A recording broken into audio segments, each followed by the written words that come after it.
Irmãos, hoje nós vamos dar continuidade à nossa série de estudos. Nós estamos meditando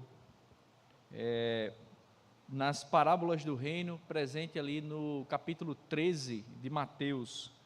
Então, convido você a deixar a sua Bíblia aberta no capítulo 13 do Evangelho segundo Mateus, onde nós estamos estudando já.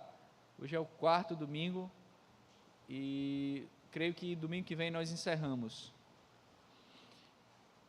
Essas parábolas, elas têm o seu valor, porque é nelas que o Senhor Jesus nos ensina sobre o seu reino, sobre o rei e sobre os deveres que os súditos do seu reino têm para com o seu rei. Eu queria falar hoje sobre o valor do reino, a partir dos versos 44 a 46, nessas duas parábolas conhecidas como as parábolas do tesouro escondido e a parábola da pérola. Eu convido você a acompanhar a leitura. Diz assim a palavra do Senhor, Mateus capítulo 13, a partir do verso 44. Mateus capítulo 13, a partir do verso 44, nós estamos lendo na Nova Almeida Atualizada, mas se você não tem essa versão, nós estamos projetando ela aí para você acompanhar a leitura e também a pregação. Diz assim a palavra do Senhor: o reino dos céus é semelhante a um tesouro escondido no campo, que um homem achou e escondeu. Então, transbordante de alegria, vai e vende tudo o que tem e compra aquele campo. O reino dos céus é também semelhante a um homem que negocia e procura boas pérolas. Quando encontrou uma pérola de grande valor, ele foi, vendeu tudo o que tinha e comprou a pérola. Até aqui a palavra do Senhor. Vamos orar, pedir que Deus possa falar ao nosso coração. Ó Deus, nós te agradecemos por esse tempo que o Senhor nos concede aqui na tua presença. Pedimos agora, Pai, que diante da Tua santa palavra, que o Senhor possa falar conosco. Tua palavra é inspirada, é inerrante e ela é suficiente para revelar a Tua vontade ao nosso coração. Então fala conosco, que Teu Santo Espírito nos ajude a termos um coração atento e obediente àquilo que a Tua santa palavra tem para nos instruir nessa noite. Que o Senhor perdoe nossos pecados, que o Senhor acampe teus anjos ao nosso redor, repreenda o mal, que teu Santo Espírito cative nossa mente e coração, para que a única voz a ser ouvida aqui seja do Senhor. Capacita teu servo a ser fiel e claro. Eu preciso do Senhor. Essa é a nossa oração que fazemos, em nome de Jesus Cristo. Amém. Meus irmãos, vale sempre a pena rememorar o contexto no qual essas parábolas elas foram contadas pelo Senhor Jesus. Capítulo 12 de Mateus, o Senhor Jesus ele estava sendo atacado pelos fariseus e pelos líderes religiosos, porque ele havia curado e ele havia expulsado alguns demônios. Os fariseus, por ciúme, os fariseus começaram a dizer que ele curava e expulsava os demônios e fazia todos aqueles sinais pelo poder do próprio demônio. Então é nesse contexto de ataque à pessoa do Senhor Jesus que ele vai proferir essa série de parábolas que se encontram no capítulo 13 de Mateus. Portanto, quando a gente lê esse texto, o que tem que estar na nossa mente assim, é você imaginar a cena, né? Jesus estava lá curando, expulsando demônio, ensinando, e aí vem aquele grupo de fariseus e começa a questioná-lo, e aí ele vai e solta essas parábolas assim, né, que são extremamente pesadas, que vão de encontro àquilo que os fariseus estavam vivendo ou defendendo, né? Então, na verdade, são parábolas que revelam o reino de Deus, o rei e os deveres dos súditos, mas com essa perspectiva de que Jesus estava falando para os seus discípulos e ao mesmo tempo ele estava apontando os defeitos, as falhas e os pecados dos fariseus, que estava ali, presente também naquele contexto. Então isso não pode fugir à nossa mente. No domingo passado nós falamos sobre duas parábolas também, que revelam como o reino de Deus ele cresce. Nós falamos a partir do texto de Mateus 13, verso 31 a 33. E o reino de Deus cresce, como nós vimos, né? Cresce de forma externa, pelo serviço, e aí você tem aquela parábola lá do grão de mostarda. E o reino de Deus ele também cresce internamente, a partir da parábola do fermento colocado nas 3 medidas de farinha.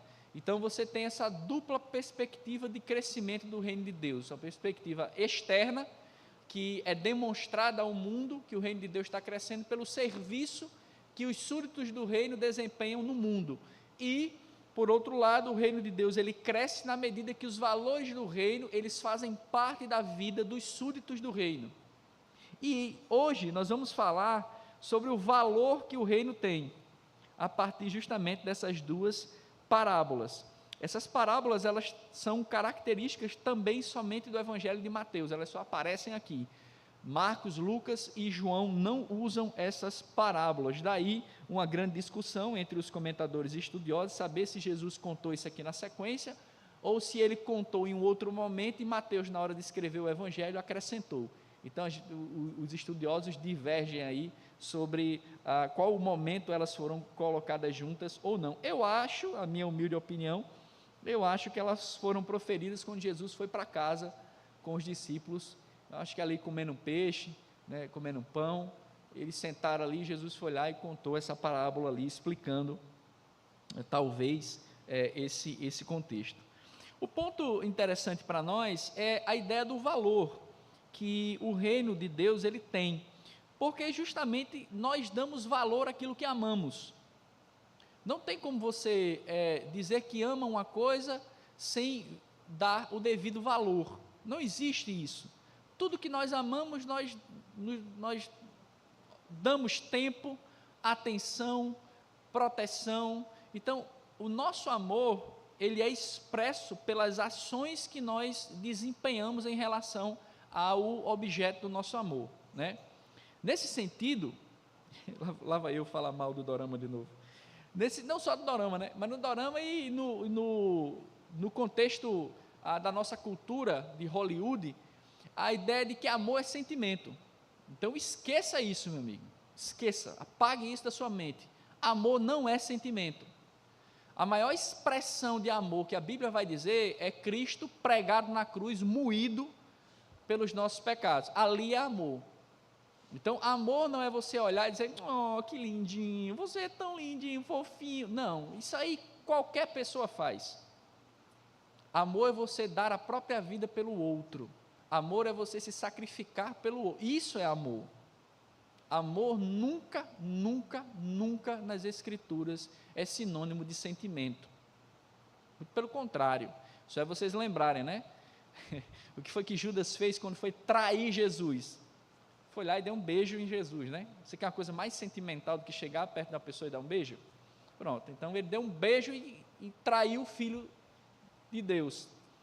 Daí você tem a clara distinção de que amor não é sentimento, mas é atitude, é ação, né? Quem inventou esse negócio de amor com sentimentos foi Hollywood, certo? Tirando Hollywood, você não vai ter nenhuma perspectiva bíblica de dizer que amor é sentimento. Então, nesse sentido, aquilo que nós valorizamos, nós também expressamos o nosso amor mediante as ações direcionadas àquilo que nós amamos. E aí, nesse ponto, o Senhor Jesus, ele nessas duas parábolas, quer ele tenha falado na frente dos fariseus e depois explicado para os discípulos, ou só falado para os discípulos, mas uma parábola como essa bate de frente com a cultura judaica, que na cabeça do povo judeu, eles sempre amaram a Deus, eles eram circuncidados, eles guardavam os sábados, eles ofereciam os sacrifícios exigidos pela lei de Moisés, conforme nós lemos no livro de Levítico. Então, eles se achavam que eles amavam a Deus, E aí Jesus, quando conta essas duas parábolas, é como se fosse, assim, ele escancara o que de fato é cobrado como valor no reino de Deus, no sentido de que aqueles que se dispõem a pagar esse preço irão demonstrar assim que amam o reino de Deus.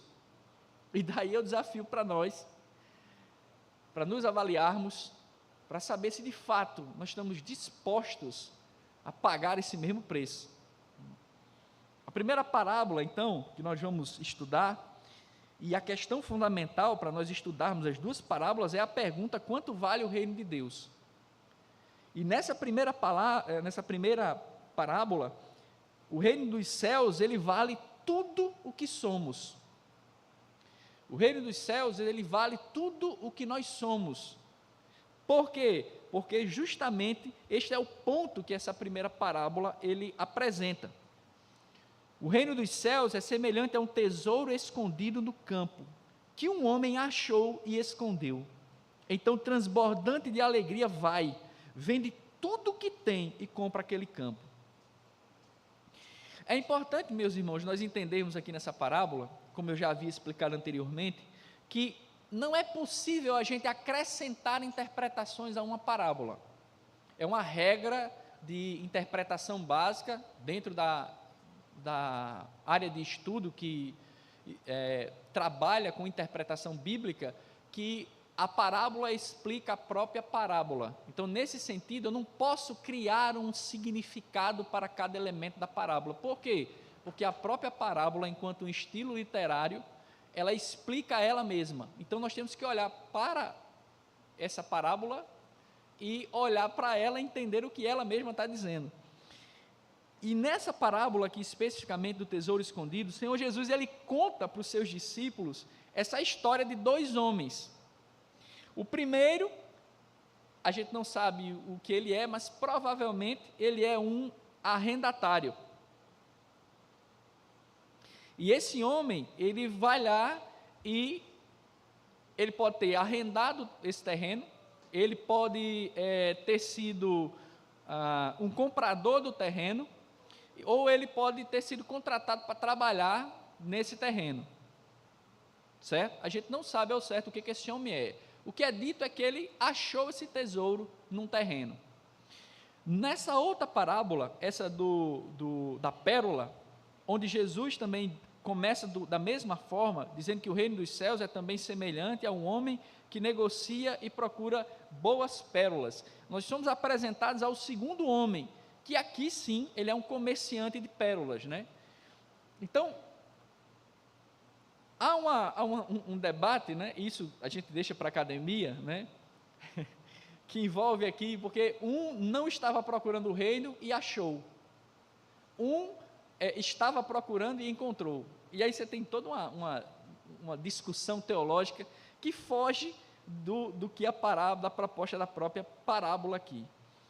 O que a parábola enfatiza é que, seja como for, tanto um homem, tanto aquele que não procurava e encontrou, quanto aquele que procurava e encontrou, eles entenderam, ao encontrar o tesouro escondido, ou a pérola, que representam o reino de Deus, eles consideraram que tudo que eles são, estava, a partir daquele momento, ganhando outro sentido e outro significado. O ponto aqui, que o Senhor Jesus está chamando a atenção para os discípulos, é que esses homens, eles não ligaram, digamos assim, para o que eles eram, para o que eles pensavam, ou para o que eles queriam. Eles encontraram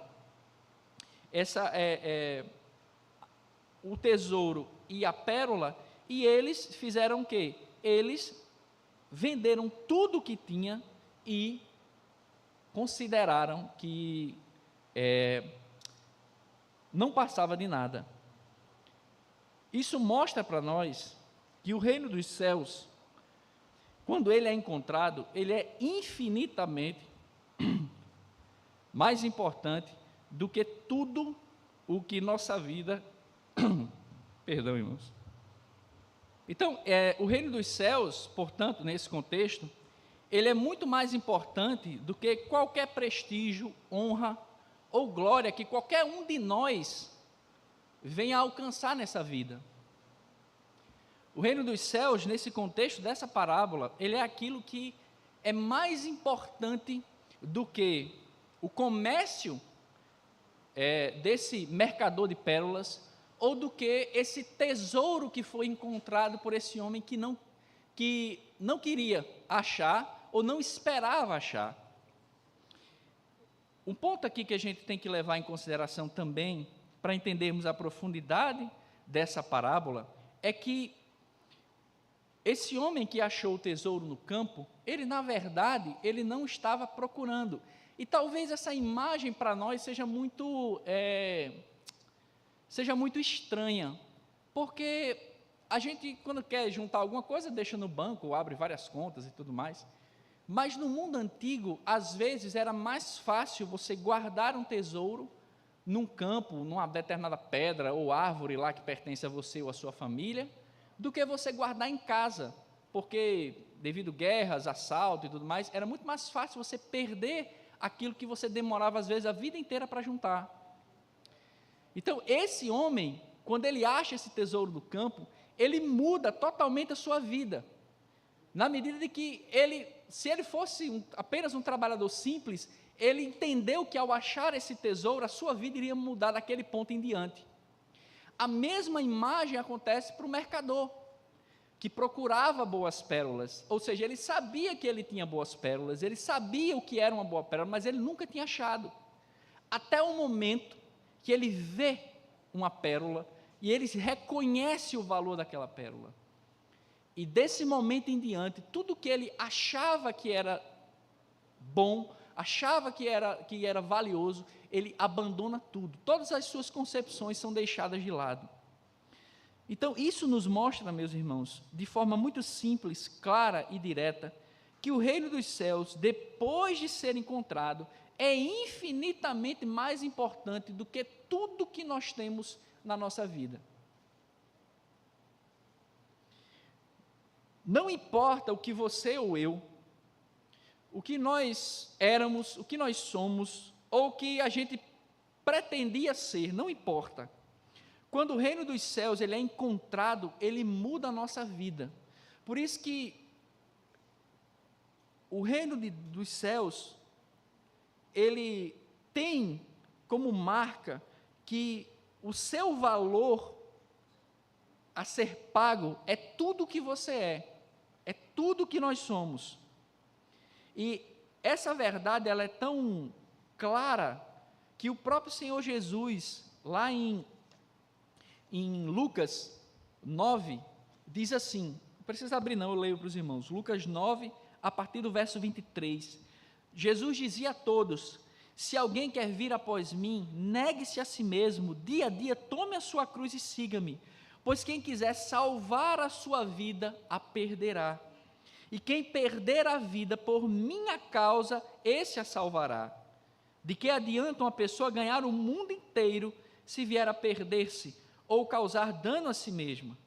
Pois quem se envergonhar de mim e das minhas palavras, dele se envergonhará o Filho do Homem, quando vier na sua glória e na glória do Pai e dos seus santos anjos. Em verdade lhes digo que alguns dos que aqui se encontram não passarão pela morte, até que vejam o reino de Deus.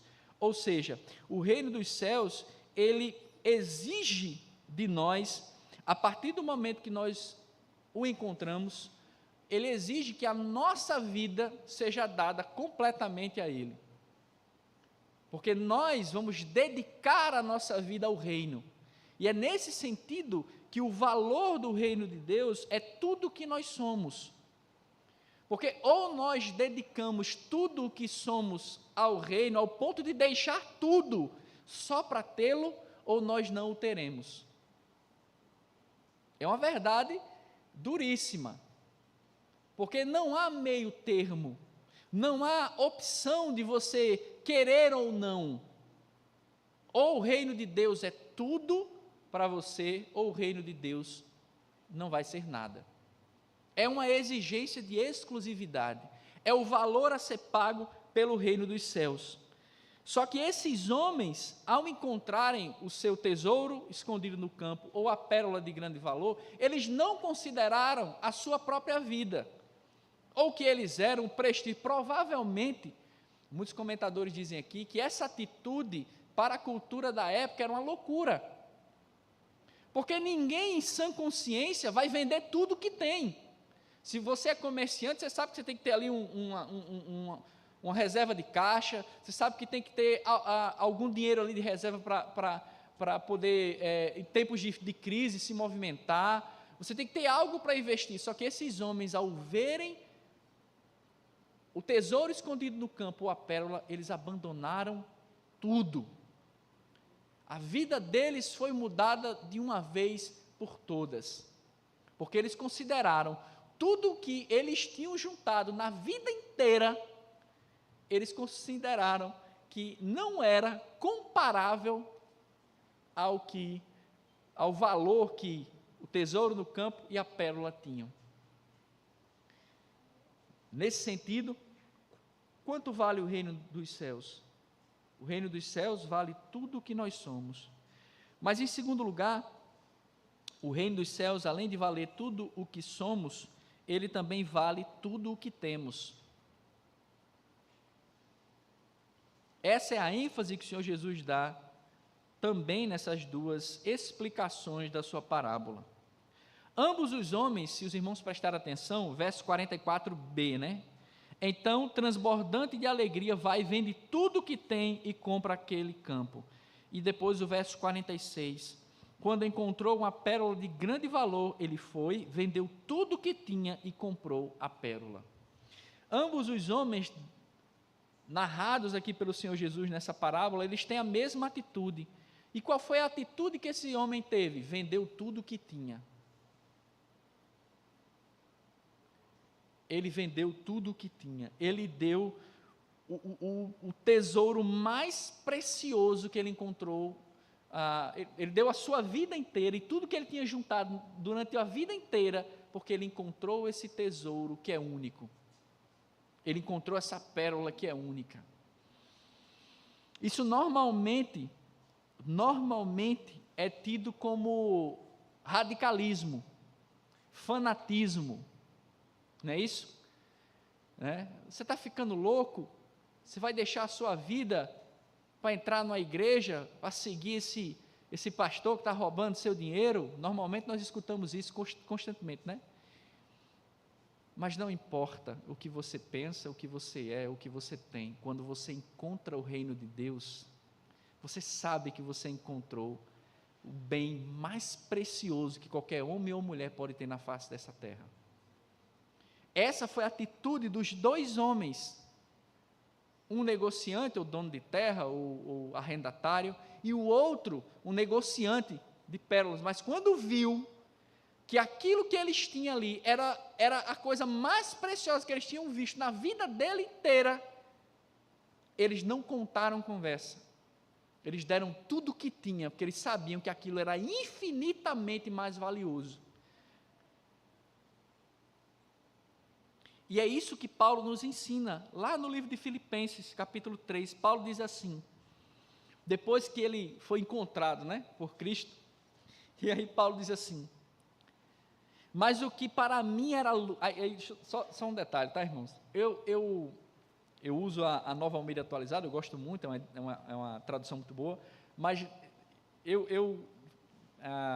em casa eu uso a NVI 2011, E aí eu li esse texto, essa passagem aqui de Filipenses, e aí eu gostei, achei legal e tal, só que aí eu disse, não, cara, vou dar uma olhada na NVI, e na minha opinião, a tradução da NVI ficou muito melhor. Escutem, Paulo diz assim, refletindo sobre essa questão da comparação, do que é ter Cristo, ele expressa o espírito dessas duas parábolas aqui nas suas palavras. Escuta o que Paulo diz, mas o que para mim era lucro, passei a considerar perda por causa de Cristo. Mais do que isso, considero tudo como perda, comparado com a suprema grandeza do conhecimento de Cristo Jesus, meu Senhor. Eu as considero como esterco para poder ganhar a Cristo e ser encontrado nele, não tendo a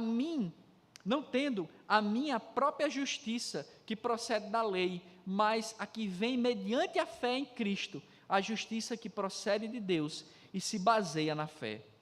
Quero conhecer a Cristo, ao poder da sua ressurreição e a participação em seus sofrimentos, tornando-me como ele em sua morte, para que de alguma forma alcançar a ressurreição dentre os mortos.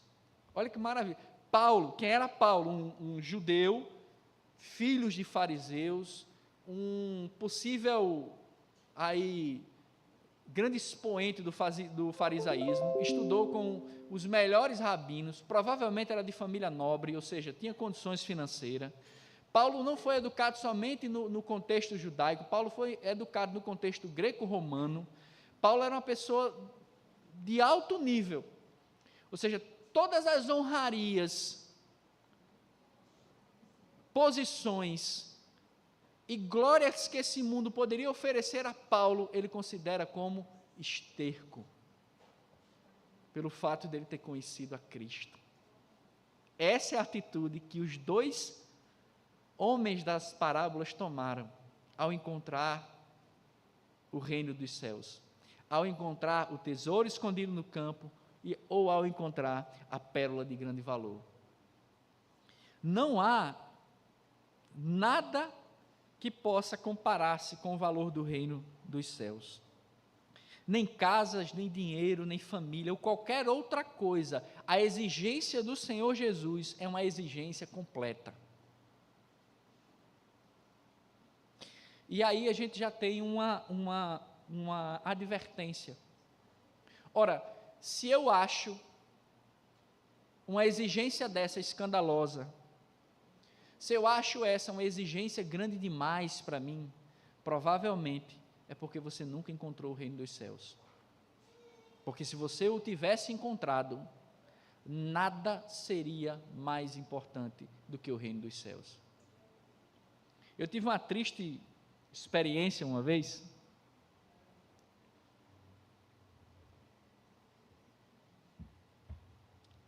Uma pessoa foi visitar lá a nossa igreja, lá em Currais Novos, né? E aí depois eu vim saber, eu nem sabia. E aí eu vim saber que ele tinha muitas condições financeiras, era dono de uma empresa lá na cidade, uma empresa bem conceituada e tal. E aí ele chegou lá na nossa igreja, assistiu um culto e tal. E aí foi no outro domingo, aí pediu para falar comigo, marcou um dia, eu fui lá conversar com ele e tal. E aí a conversa dele era o seguinte: olha, não, eu vou para a igreja e tal, eu gostei muito da igreja e tudo mais, e quero congregar com vocês e tudo mais, mas assim, é engraçado, mas é triste, né? E o cara vai, assim, como é que eu posso dizer? Vai ver que ele ouviu isso de outros pastores, né? Aí ele chegou assim e fez: e aí, assim, eu sou empresário e tal, então, como é que a igreja recebe o dízimo e tal? E aí eu dou sempre a mesma resposta, né? Rapaz, aí o senhor teria que conversar com o tesoureiro, eu não trato nada de dinheiro, não sei nem quanto tem na igreja, não sei nada, você tem que tratar com os tesoureiros da igreja. Aí ele fez: não, porque assim, eu dou uma quantidade X e tal, e aí assim, eu notei que ele estava querendo, tipo assim, eu vou dar X e qual vai ser o meu lugar? Eu vou ter um lugar especial, acolchoado na igreja, não sei das quantas. Aí eu disse: olha, eu parei de chamar ele de irmão, né? No começo eu chamei ele de irmão. Aí quando ele começou a dizer que ele estava querendo comprar um lugar de honra na igreja, porque ele ia dar um dízimo grande, né? Aí eu disse: irmão, eu comecei falando irmão, depois: olha, meu amigo, é o seguinte, eu, assim, faça o seguinte, não dê nada não precisa dar nada não, pode vir, o coitado do tesoureiro estava do meu lado, abriu o olho desse tamanho, mas não dê nada não, porque isso não, a gente não está interessado em dinheiro, entendeu? O coitado do tesoureiro com os olhos desse tamanho, e foi por acaso que eu fui com o tesoureiro, tá? Aí, eu acho que o senhor entendeu errado, eu não sei quais pastores o senhor foi, quais igrejas o senhor foi, mas a gente não está interessado no seu dinheiro. Se o senhor quiser dar 10 centavos, pode dar, viu? Não se preocupe com isso. Agora, o senhor não vai comprar nenhum lugar na igreja, nem comprar horas no púlpito, isso não se vende, não. O reino de Deus não é comprado desta forma. Nunca mais ele voltou na igreja. Porque ele achava, e aí eu também, assim, vamos dar a mão à palmatória, né? Não sei o que aconteceu com ele nas outras igrejas que ele passou, né? Então não sei. Mas uma pessoa que fica barganhando ou tentando barganhar com Deus, mediante o que ele pode oferecer, ou o que ele deixa de oferecer, possivelmente é porque ele nunca encontrou o reino dos céus. Porque o reino dos céus é mais precioso do que tudo que ele é e mais precioso do que tudo que ele tem. E a exigência do Senhor é total. Mateus 10, 37 diz assim: quem ama o seu pai ou a sua mãe mais do que a mim, não é digno de mim. Quem ama o seu filho ou sua filha mais do que a mim, não é digno de mim. E quem não toma sua cruz e vem após mim, não é digno de mim. Quem acha a sua vida, a perderá. E quem perde a vida por minha causa, esse achará. A exigência do valor do reino é você por completo. Esse é o valor que você deve pagar pelo reino de Deus. Deus não quer 10% do seu salário. Deus não quer nem teu salário. Deus, ele quer você. Essa é a exigência do reino, esse é o valor supremo do reino. A questão é saber se você vai pagar. Essas parábolas, elas nos mostram que o valor do reino de Deus, ele é um valor, ele é extremamente caro, porque vale tudo o que somos e tudo o que temos. Eu vou concluir com uma breve história, que para mim é uma das histórias mais lindas da história da igreja, né? Ano que vem, os irmãos orem bem muito, né? Se Deus quiser, ano que vem na escola bíblica a gente vai estudar a história da igreja. Mas uma história linda que eu gosto da história da igreja é a história de Perpétua e Felicidade. Perpétua era filha de um senador romano, uma menina rica, era casada com uma pessoa de posição também. Só que Perpétua foi alcançada pelo Evangelho da Graça. E aí ela foi presa, foi denunciada e foi presa. E aí Perpétua, quando ficou presa, sua escrava, que se chamava Felicidade, também foi presa. E o pai dela, com prestígio do Senado romano, foi visitar a filha. Ela havia sido condenada a ir para a arena, para morrer pisoteada por touros. E aí o pai dela chegou lá com o filho dela no braço e disse assim: homem, abandone isso, abandone esse caminho que você tomou. Olhe seu filho aqui, você vai deixar seu filho sozinho, sem mãe? E aí Perpétua fala com o pai dela, diz: meu pai, o que é aquilo ali? Apontou assim, aí ele olhou, fez: é um pote com água. Aí ela perguntou: um pote com água pode deixar de ser um pote com água? Aí ele fez: não, um pote com água foi feito para ser um pote com água. E aí ela disse: por isso que eu também não posso deixar de seguir o meu Cristo, porque Ele me fez assim para ser dele. E ela não abandonou a fé, ela foi condenada a ser pisada pelos touros nos jogos de Roma. E aí a escrava dela estava triste, né? Ou seja, tem até um trocadilho, né? Felicidade estava triste. Por quê? Felicidade estava grávida de 8 meses. Existia uma lei romana que uma grávida não poderia ser jogada na arena. E aí a senhora dela, Perpétua, ia ser jogada no outro dia. E a escrava dela, no caso, Felicidade, também era crente, né, em Cristo. Ela ficou tão nervosa que ela deu à luz naquela mesma noite, e a criança foi dada, né, para os irmãos da igreja cuidarem, e as duas foram mortas na arena. Perpétua e Felicidade morreram pisoteadas por touro. Por que elas fizeram isso? Porque elas consideraram o reino dos céus mais importante do que a própria vida. Esse é o desafio, esse é o preço que se paga. Contemporaneamente, há uns 10 meses para trás, eu não sei se vocês já viram, né? Tem os 21 esqueci o nome do país agora, os 21 mártires, né? O Estado Islâmico, né? Pegou 21 cristãos coptas, né? Ali do norte da África, e os 21 foram chamados a negar a Cristo, nenhum dos 21 aceitou. Eles foram postos em fila, 21, e foram degolados um por um. Cortaram o pescoço deles. Por que um camarada faz um negócio desse, né não?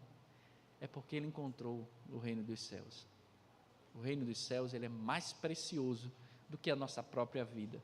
Por isso que o valor dele é tudo o que somos e tudo o que temos. E a grande pergunta para nós é: será que nós de fato encontramos o reino de Deus? E se encontramos, por que não agimos conforme esses exemplos aqui? Do cara que encontrou um tesouro no céu e do outro que encontrou uma pérola. Nós precisamos encarar que muitas vezes o reino dos céus não é tão precioso para nós. E a gente precisa ser humilde para chegar diante do trono da graça de Deus e dizer assim: Deus, olhe, eu não amo o reino de Deus tanto assim não, tá? Eu quero passar num concurso, eu quero estabilidade financeira, eu quero comprar uma casa de praia, um jet ski, eu quero fazer tudo isso. Aí depois, quando eu estiver bem velhinho, assim, quase com o pé na cova, eu posso me dedicar ao reino. O reino dos céus não é assim. Ele vai custar quem você é e vai custar tudo que você tem. O outro exemplo que eu trago aqui é de um advogado chamado David Brenner. Ele tinha 21 anos de idade quando foi chamado à fé. Ele encontrou o reino de Deus com 21 anos. Ele, na época, ele era o melhor aluno de direito de Harvard, na época, no século 18. E aí, ele recebeu o chamado de Deus para pregar o evangelho entre as tribos indígenas, lá nos Estados Unidos.